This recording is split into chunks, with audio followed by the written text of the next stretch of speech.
चलिए आज हम लोग रेशनल और इरेशनल नंबर का कंसेप्ट क्लियर करते हैं। देखिए रेशनल नंबर का जो फर्स्ट कंडीशन होता है वो क्या होता है, p बाई क्यू के रूप में रहे और q should not be equal to zero, क्योंकि जीरो होगा तो क्या हो जाएगा, इन्फिनिटी हो जाएगा इसका वैल्यू, इसलिए जीरो नहीं होना चाहिए। तो जैसे हो गया क्या, 5/2 हो गया, 1/3 हो गया, या अगर कुछ नहीं लिखा रहता है मान लीजिए तो भी क्या हो जाता है, उसके नीचे 1 तो लिखा ही है तो ये सारे क्या हो जाते हैं, हमारे परिमेय संख्या हो जाते हैं या रेशनल नंबर हो जाते हैं। कंडीशन 2 क्या है, सेकेंड कंडीशन क्या है, जो p बाई क्यू का जो वैल्यू है वो क्या होना चाहिए, टर्मिनेटिंग होना चाहिए। अगर मान लीजिए टर्मिनेटिंग, टर्मिनेटिंग का मतलब क्या होना चाहिए, डेसिमल के बाद आगे न बढ़े। ठीक है, तो डेसिमल के जैसे 3/5 हो गया तो इसके बाद 0.6 हो गया, उसके बाद तो उसका अंत हो जाता है, डेसिमल के बाद बढ़ेगा नहीं। 1/2 हो गया तो ये भी 0.5 हो जाएगा, डेसिमल के बाद आगे बढ़ेगा नहीं। ये दो कंडीशन हो गया। तीसरा कंडीशन क्या है जो ज्यादा इंपॉर्टेंट है, कि अगर p बाई क्यू का जो वैल्यू है अगर डेसिमल के बाद बढ़ भी रहा है आगे तो वो क्या होना चाहिए, रिकरिंग होना चाहिए।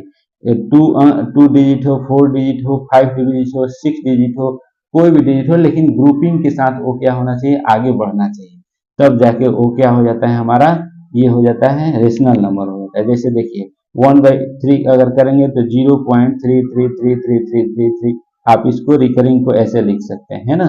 तो ये क्या हो जाता है, हमारा परिमेय संख्या हो जाता है। ऐसे 20/3 हो गया, 6.666666, तो रिपीट 6 ही हो रहा है ना, अलग अलग तो हो नहीं रहा है। तो ये क्या हो जाता है, 6.6 के ऊपर क्या लिख सकते हैं, बार लिख सकते हैं।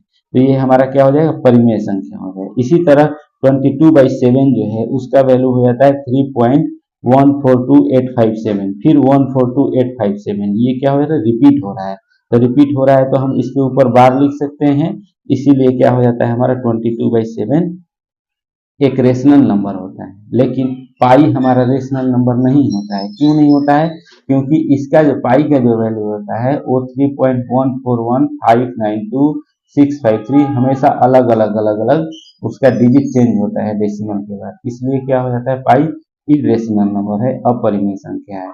इसी तरह √2 है 1.414213 इसका ग्रुपिंग बन ही नहीं पाता है, आगे अलग अलग डेसिमल के बाद अलग अलग उसका वैल्यू होता है, इसलिए क्या हो गया, ये नॉन टर्मिनेटिंग हो गया। ये नॉन टर्मिनेटिंग का मतलब आगे शांत भी नहीं हो रहा है और नॉन रिकरिंग है, यानी कि बार बार बार बार सेम डिजिट रिकरिंग नहीं हो रहा है, रिपीट नहीं हो रहा है।